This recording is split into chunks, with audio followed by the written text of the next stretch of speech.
Diddy's final hope of walking free is slipping through his hands. President Trump has made it clear there will be no pardon for Diddy.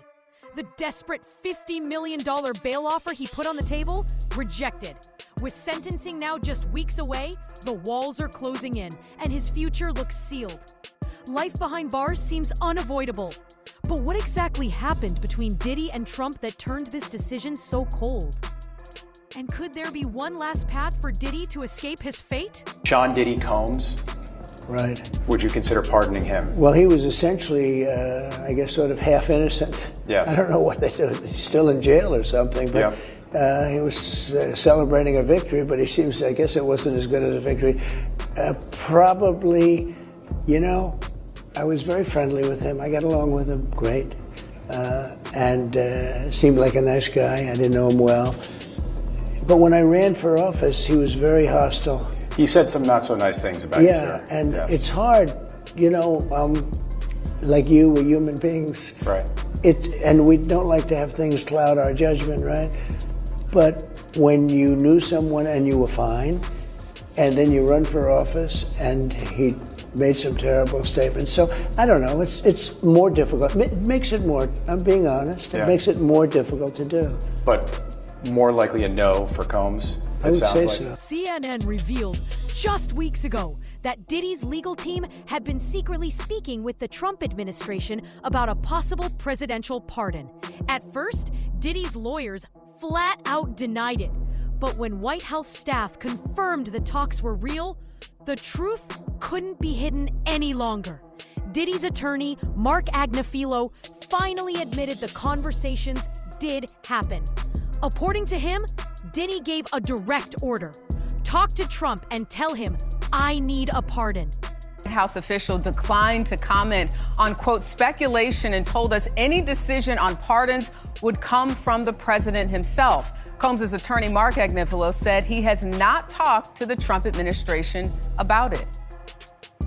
You mean to tell me that you really have nothing to do with a possible pardon right now? Nothing. I have nothing to do with a possible pardon. What is Sean Combs saying about the possibility of a pardon? I think he knows I'm not political. We've never discussed it other than I tell him what's in the news about it. And what's his reaction? Does he laugh? Does he say, let's look into it? What does he say? Go tell him that I need a pardon.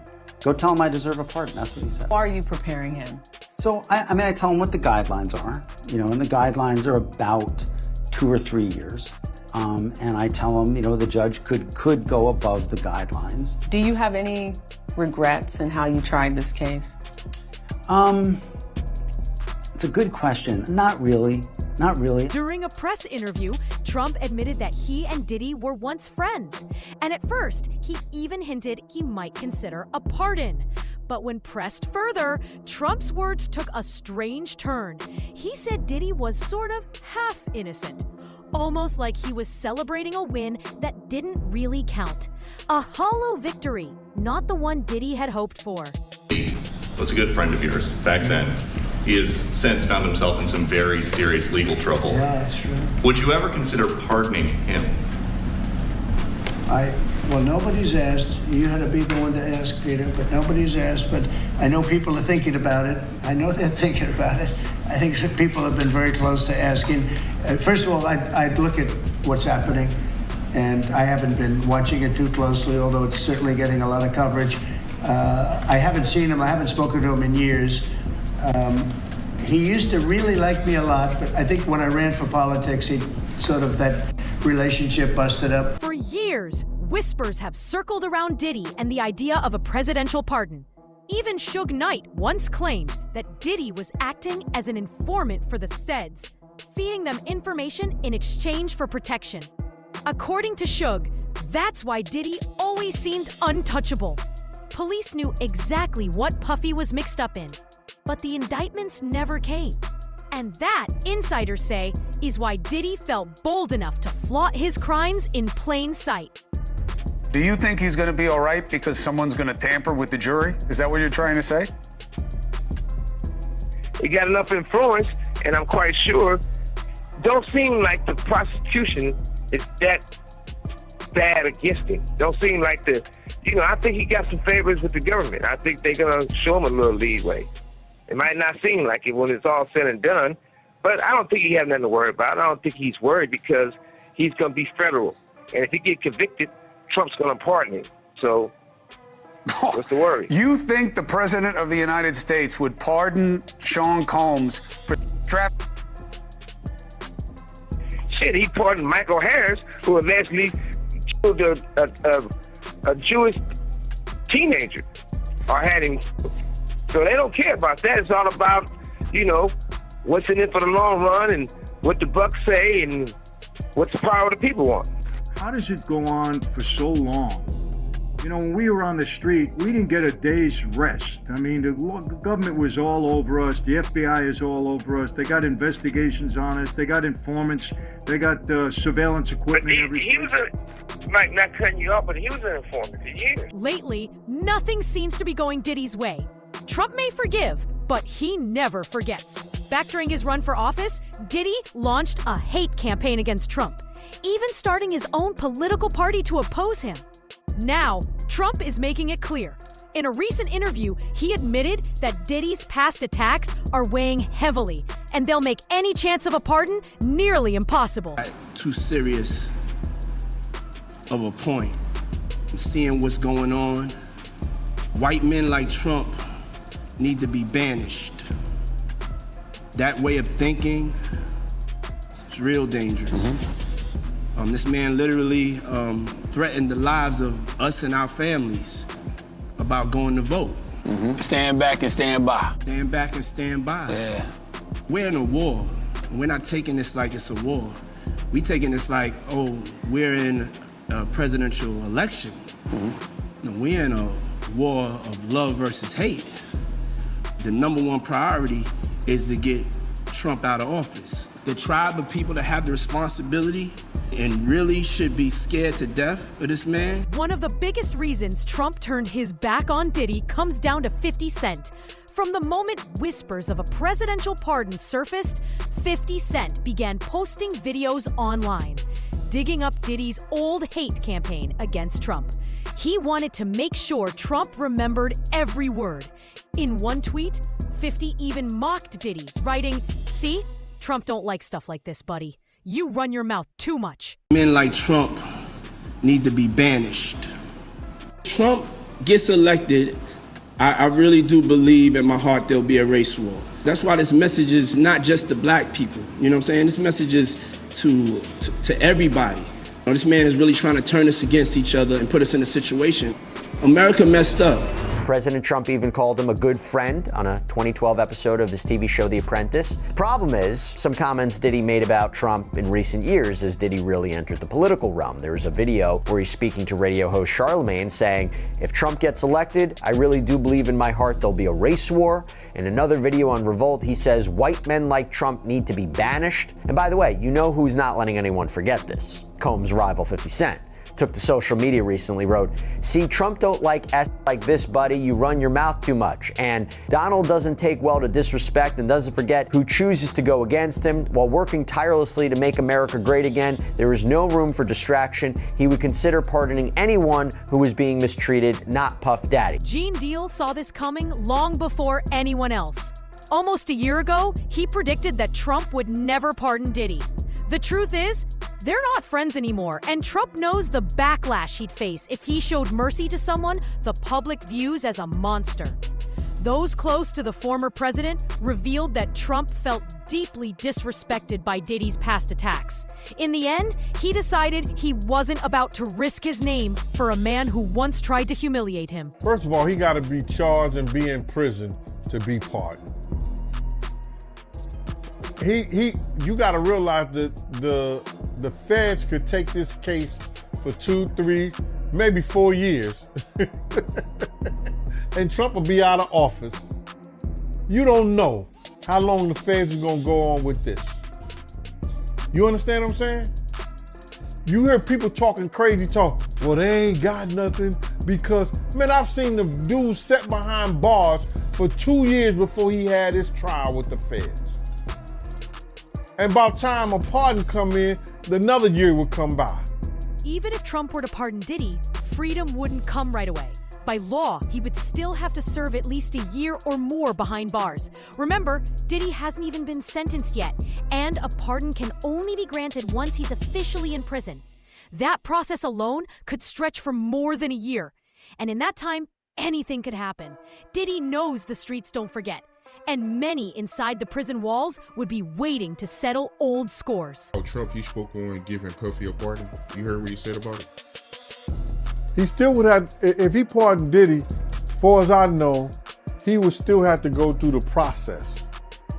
I don't think Trump is just going to send the marshals or the Department of Justice, teach them over there to the fucking jail, yo, get Diddy out. And when he had friends that went to jail. Remember, he had friends that went to jail who worked for him, who did some shit. What did he do? They went through the same process that every person go through in giving a pardon.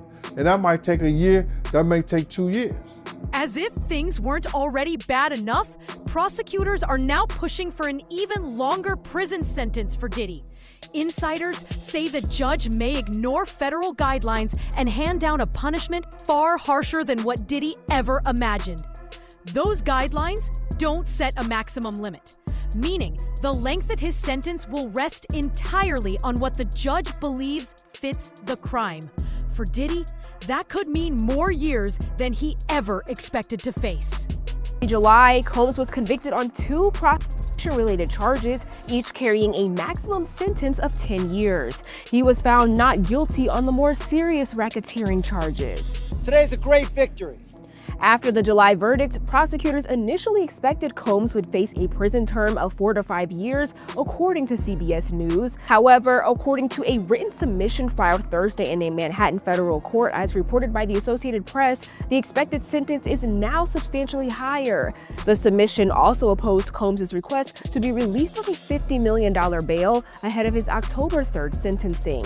The filing also says Combs must remain in custody until sentencing unless he can prove exceptional circumstances, and according to prosecutors, he cannot. This comes after a previous bail request for $1 million was also denied following the verdict. A federal judge ruled there was no evidence to suggest Combs doesn't pose a danger to others or the community.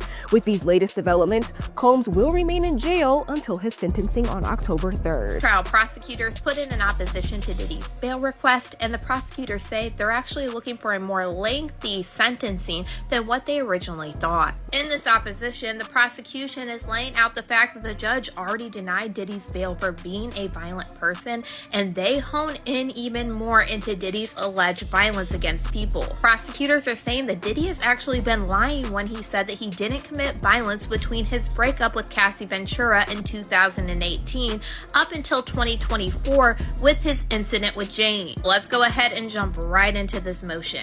Diddy's legal team has just filed their 5th bail request, this time putting $50 million on the table. The proposal includes a massive bond package backed by his Miami mansion, surrendering his passport, restricted travel, no access to phones or the internet, and strict home detention under private security watch.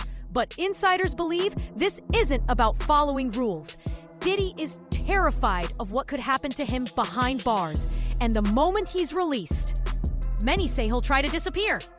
Diddy's legal problem. So Diddy's legal team has just filed a motion for bail. They're offering $50 million. They're, basically arguing that it's unfair that he's behind bars given the nature of his conviction. His attorneys are asking the judge to approve the $50 million bond package, and they want him to live on house arrest in his Miami mansion while he waits, for his convictions. Now, the judge, has ordered Diddy to remain in Brooklyn's Metropolitan Detention Center until October 3rd, when his sentencing is set. So, and remember, the judge also, cited during the case that Diddy's admitted violence towards his former lovers, including Cassie. He said, quote, "It's impossible for the defendant to show he possesses no danger to any person." Judge Arun has ruled that Diddy is a flight risk. With his violent past, the court decided no amount of money could guarantee safety if he were released on bail.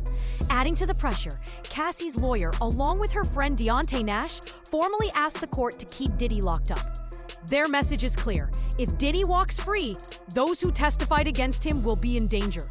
And for Cassie, the risk could be life-threatening if Diddy ever secures bail or a pardon. What's going to happen with this Diddy trial? Federal prosecutors are now responding to Diddy trying to get out, right, while he's waiting to get sentenced. And so basically what prosecutors are saying is that they believe that his response, that his crimes reflect aggravating, not mitigating factors, and they want to justify his continued incarceration. Diddy had said that he's just a John. He's not the one that participated in having sex with these male escorts. He only watched. Right. And his ex-girlfriends are the ones that had sex. In a surprising twist, Diddy's lawyers are now pushing for the entire case to be thrown out. Their argument? Diddy never physically took part in the freak-offs himself. He was only watching from the sidelines. But the problem with that defense is clear. Diddy was the one arranging the events, giving orders and directing everything that unfolded. And if orchestrating it all doesn't make him guilty, then what does? Sure. So the Mann Act was passed in 1910, and it's changed a few times through the years. But really what it's geared at, what it's focused on, is prosecuting people who make money from the business of prostitution. And that's not the allegation against Mr. Combs.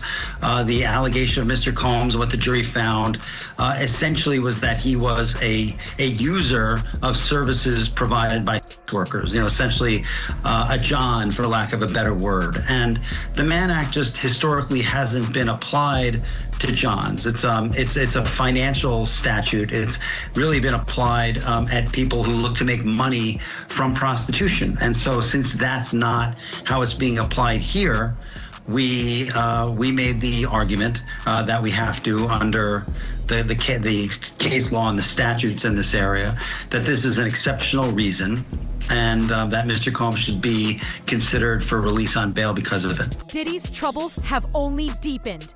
A new lawsuit has been filed, not just against him, but also against his son, Justin Combs. The accusations date back to 2017, when a woman claims she was lured to Los Angeles with the promise of work. Instead, she says she was trapped for an entire weekend and brutally assaulted. With Trump refusing a pardon and the court shutting down bail, Diddy's future grows darker by the day. The man once untouchable may have finally run out of money, power, and favors.